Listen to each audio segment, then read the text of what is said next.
Good morning, everybody, and welcome to our May 13th, 2022 Select Board meeting. I'll call this meeting to order at 8:47 a.m. and I'll take a roll call vote for attendance. Richard Valancourt, yes. Rosemary Smith-Yelly, aye. Or yes? Mobley, aye. Janice Phillips, yes. Chair votes yes. We are in open session, and I'll read our virtual statement. Pursuant to Chapter 20 of the Acts of 2021, this meeting will be conducted via remote means. Members of the public who wish to access the meeting may do so on their televisions by turning to Comcast Channel 8 or Verizon Channel 26, or online at www.northandovercam.org. No in-person attendance of members of the public will be permitted, but every effort will be made to ensure that the public can adequately access the proceedings in real time via technological means.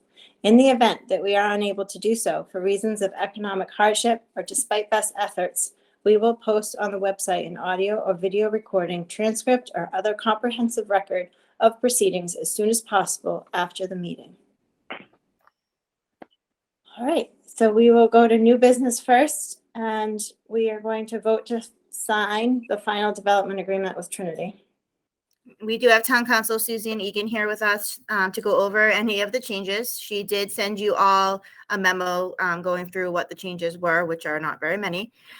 You will see in the memo, in the executive summary, that we're asking you to vote to give me the authority to sign it, since we are virtual today and we do want to get it posted on the website. So I'll turn things over to Attorney Egan. Thank you. Yes, hi. Good morning. So I did provide a memo regarding the changes between the term sheets and the two development agreements, and I can run through that for you because I know it's a sort of a dense agreement.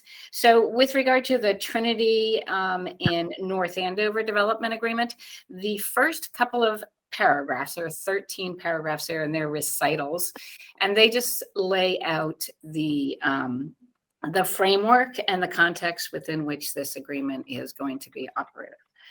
So the second category within the agreement is the water and sewer mitigation payments. And the only change in that section is in the term sheet, we had specified that the funding could be used for increasing the water level in the lake for 1 foot. And we made that provision broader. So that gives the town more discretionary authority to use that funding in terms of raising the water level in the lake if the town feels that it is appropriate. In the second provision, which is the transportation mitigation elements. There are no changes in that. The only thing that we did is we clarified the assessment that Trinity will pay for the MRVTA payment. They'll pay that for 10 years. And based on our calculation with the increase in population as a result of the development and the assessment on the town, that amount is $19,625. The next provision are the community partnership benefits, and that's sort of our itemization of benefits that the town receives under the agreement. The only thing we did there is we clarified also the walking trail provision, and Trinity wanted some certainty on the amount, and which was acceptable to the town, because what they said is they'll continue to pay for that walking trail, but up to $100,000. Now we looked at this, and it is a very short trail, and so the likelihood that it'll exceed $100,000 is very, very slim. The next item is that post-construction per capita payment, and that will be due only on the condition if the number of residents exceeds what is expected, and then Trinity will be obligated to make a payment on that. They also needed some certainty on that just for their financing, and that to make sure that all of the parties understood the terms of the agreement. So we tied the population to the town of the population that will be shown in 2030 on the 2030 census, because if you recall, this payment doesn't begin until it's going to be appropriate to use it in 2030. We also limited the number of residents that could potentially be living at the development to the state sanitary code. This is a very state sanitary code's requirements for housing space is it's very broad. So that doesn't impact or cause any risk to the town whatsoever. And then we also noted that the budget can be expected to increase 2.5% a year. So they'll know how much, when we have that calculation, they can also have that expectation for how much that will increase. Give her a call. Are you calling her? Somebody have a question? No, okay. And then the paragraphs 9 through 23 are the standard contractual language. And that's what we see in every contract is the severability, governing law, force majeure, default, and who has notice. And that essentially sums it up for the differences between the term sheet and the development agreement in terms of Trinity. Does anyone have any questions on that? Thank you, Suzanne. Nice job. Yep. Thank Do you want you to go for through the that, Merrimack Suzanne. next, or do you want to take your vote on the Trinity agreement? You want to go through the second? Okay. Yep. We can go through it just to wrap it all up Yep. at once. Okay, so in terms of the Merrimack College, the difference between the term sheet and the development agreement, there's only 2 changes. This one also has the recitals. There's 8 paragraphs in the beginning establishing that framework and the context of the agreement. Paragraphs 1 through 5 replicate exactly what's in the term sheet, except for, as you recall, there was an increase in Merrimack's contribution from $1 million to $1,650,000. So that is reflected in the term sheet. There's this standard effective date of the agreement, and that is when the zoning bylaw is adopted and approved by Attorney General's office. And then there's paragraphs 8 through 19 set out the standard contractual language again, which also is the same as the Trinity language. And that's it for the Merrimack one. Hey, it's a good breakfast. Let's go almost. They got the oat notes. You like to have the coffee. Thank you, Suzanne. I appreciate you doing all the work to get us here and as well to kind of summarize the changes that were made. Does anybody have any questions?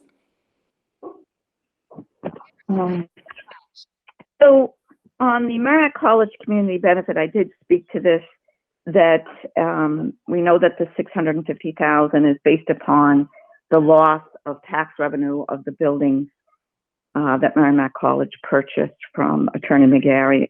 I am disappointed that, I know it's small, but it's the principle of the thing that the $650,000 to $65,000 should also be 2.5% increase, just like our taxpayers. And considering the fact that for 2 buildings that are probably worth or maybe $5 million, I think I'm being very, very generous. They paid $12 million. That it is disappointing that on that one, in particular, that they certainly should be able to have paid the increases that the taxpayers are going to be paying. But it is what it is. A lot of work. I get it.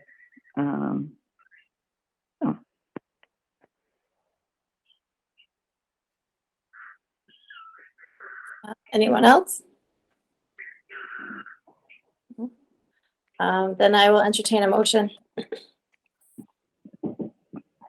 Before we do the motion, this is a simple majority vote, correct? Yes. Yeah, majority vote. Thank you. So, Madam Chair, I'll move the Select Board authorize the Town Manager, Melissa Murphy Rodriguez, to sign the development agreements with Trinity and Merrimack College as presented. I'll second. I have a motion and a second. I'll take a roll call vote. Richard Valencourt, yes. Rosemary Smedili, no. Chris Nobley, aye. Janice Phillips, yes. The chair votes yes. It's a 4-1 vote. Melissa, you have authorization. Thank you. Thank you. Maybe we should have asked, Rosemary, if we had broken those apart, would you have voted for one over the other? I mean, I guess I can't ask you that, but maybe we should have broken. No, those it's fine that you're asking me that. Yeah, there probably would be be some, there's some things that I just feel as though that, and I know it's difficult, and I wasn't sitting at the negotiating table. I wish I was part of the development agreement group, but I would have pushed a little bit harder on some of these things. Some of them I thought were, that Merrimack should have just not looked at this, not Merrimack, the developer, probably both. I'd have to go back and look at each one specifically, that this really isn't a gift. It's something they should have been taking care of all along. But it comes across as a gift to the town. I would also probably have maybe wanted something in there about, if there are any more purchases of town property over the next few years, that they also be part of the loss in revenue, because all the money that we're getting, we are taking some of it away if they're starting to buy more property. So, but that's, these things are difficult. I'm not going to suggest that they're not. I believe people worked really hard on it. I just think for all that is coming before us and the problems that will be coming before us with the agreement, which is also true of other developments, that I wish we were able to get a little bit more.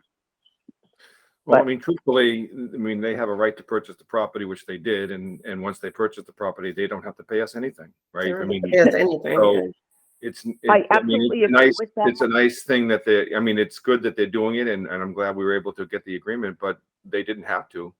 They could just say it's now a nonprofit, it's now, non-taxable. So I totally understand that, Dick, but it does cut into what is supposed to be part of the development agreement. And I think after what they paid for those two parcels, and the fact that they really didn't share that information until after it was done, and the fact that an excess, I would argue that they paid more for the property, that perhaps we should have also, they were willing to pay that. They probably should have been paying us more as well. That was a big purchase price for those two properties. So, but I understand where everyone's coming from. I appreciate that everyone's giving it,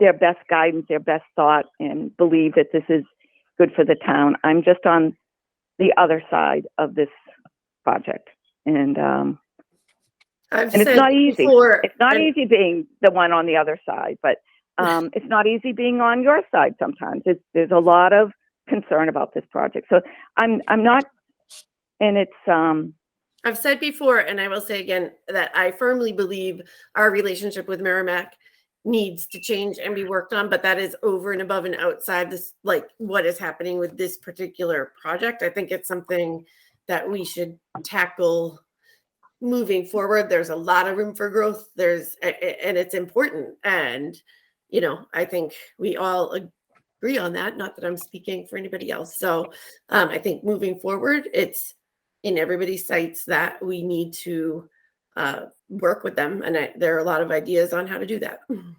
So let me. And I absolutely agree. I absolutely agree with you, and thank you for saying that. It's just that we are the ones that have the negotiating power now, and trying to, unfortunately, we don't have the power because they are not obligated to pay us anything. And they haven't paid us anything in 10 years. At least they're at the table right now, and we've got something on the table. Yeah, I think that's the only thing I would say, quite honestly, which is the vote for if somebody votes against this, in essence, you're saying we don't want a development agreement, because this is a straight yes or no. So a vote against this is voting against an agreement and puts us in the status quo, which is where we're at now. And I can appreciate that it doesn't have everything, but if you say no to this, what we're saying to Merrimack and to Trinity is we don't want an agreement. It's a straight choice. And I guess I wish. But I would differ with you. It's not saying that I don't want an agreement. I think this agreement could and should be better. And as you probably noted, I made sure if there was a decision of not having it at all, my vote would have been different. But if you so vote I'm voting against against the that terms was of the the point. agreement.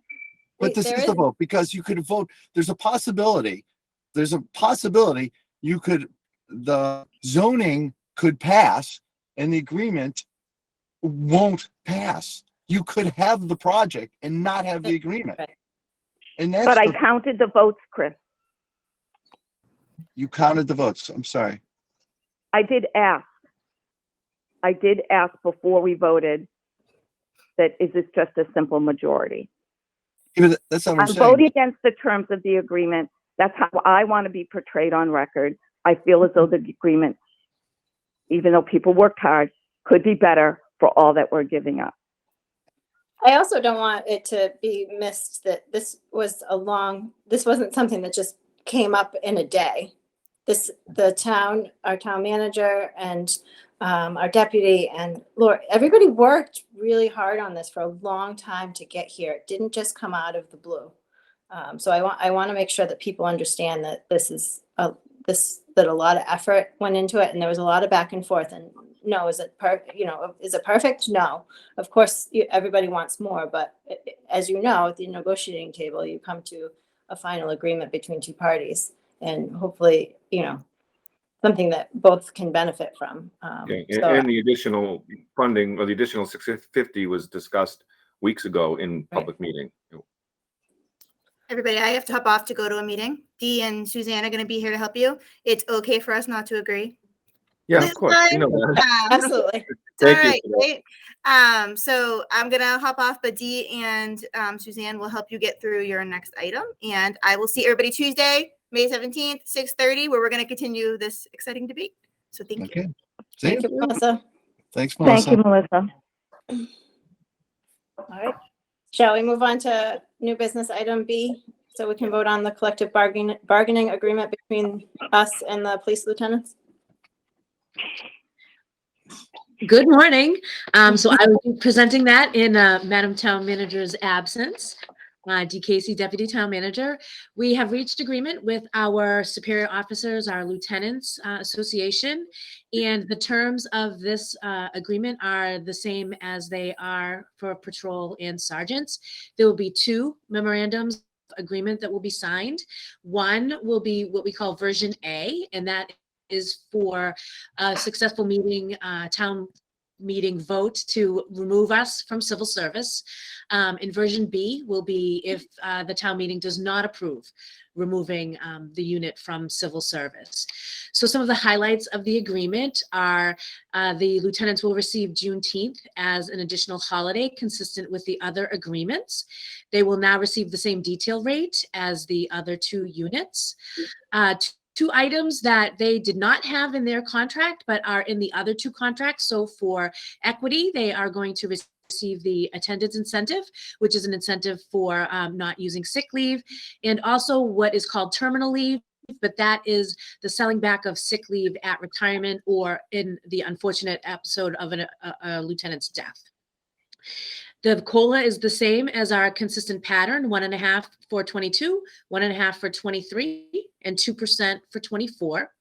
For leaving civil service, the two compensation items that are specifically tied to the town meeting vote are their division commander stipend will increase from 9% to 11.5%. And they will also receive 2% steps on 10-year anniversary, 15-year anniversary, 20-year anniversary, and 25-year anniversary. The town manager and myself have costed out this agreement, and it is affordable for fiscal 22. And in 23, we also costed it out with the enhancement of adding 3 shift lieutenants to the union of 2. So now they will be in 23 with a successful vote at town meeting, a union of 5. Any questions? Thank you. Definitely. Yeah, thank you very much. Thank you. Laura, I think you're muted. Thank you. Yes, I just want to say thank you. And yes, I thank you, Dee, for bringing up the fact that we're looking forward to increasing command structure for the police. And it also, the other thing to mention is that we you guys have looked at our comparable communities and where our police lieutenants were, this contract brings them closer to the median, but we're not quite there, but we're continuing to work to get there. Correct. And the change in the command structure will bring us more in line with the command structures of comparable police departments. We're pretty light in the Mhm. upper command, lieutenant, captain. We don't have any captains currently. That is a model that we're looking at, but that will take us a few years to get there. And I would also like to, I think you did a great job. It's been known for quite some time that our police department has been lagging in our staffing, our way we staff, our compensation for quite some time. And adding, again, and as I want to say, adding staff. So I think this is a plan that's been long overdue. And I congratulate you on, contract negotiations are never easy. And I'm glad that we're here at the table. Thank you. Thank you. I probably should clarify too, that in creating the 3 lieutenant positions, we will be reducing by 3 sergeants. So we're not adding an additional 3 staff people. So I just wanted to clarify that. Yes, that's true. But it's the overall plan for the future that makes, we all know that policing is very difficult work. It's very risky with a lot that's been going on in the world and the drug trafficking, so forth and so on. I'm not saying that we have a major drug trafficking problem here, but we are a community that does link to other communities where it is a problem. So I think any steps moving forward is good. Thank you. Thank you. All right, any further questions? Then I'll take a motion. Madam Chair, I'll move the select board approve the collective bargaining agreement between the town of North Andover and the police lieutenants for the term of July 1st, 2021 through June 30th, 2024. I'll second. I have a motion and a second. I'll take a roll call vote. Richard Valencourt, yes. Rosemary Smedili, aye. Chris Nobley, aye. Janice Phillips, aye. The chair votes yes. And we have an agreement with our lieutenant. So that's wonderful. And thank you again for all the hard work that you guys put into this. Thank you. Our pleasure. Thank you. All right. So our next meeting will be town meeting, May 17th, starting at 6:30. Well, the select board meeting will start at 5:30 and town meeting will start at 6:30 in the gym. So we hope to see everybody there. And with that, I'll take a motion for adjournment. Can I just add to that, Madam Chair, that there is seating for people who would prefer more comfortable seating, specifically for our elderly and for people who have physical concerns in the auditorium. And then, of course, if you have concerns about COVID, there's plenty of room for spacing in the cafeteria, I believe, but the meeting will be held indoors in the gymnasium. And there is also chairs on the floor. But I'm really pleased that we have the auditorium because for some people, sitting in the bleachers could be a really bad situation for them. And we want everybody to come. Absolutely. Thank you. And like you said, there will be a section for socially distanced and masked, and everybody's welcome to mask or not mask. Unless But it's indoors. It's indoors. Yes. Yes. It's indoors in the gym. All right. So we hope to see everybody there.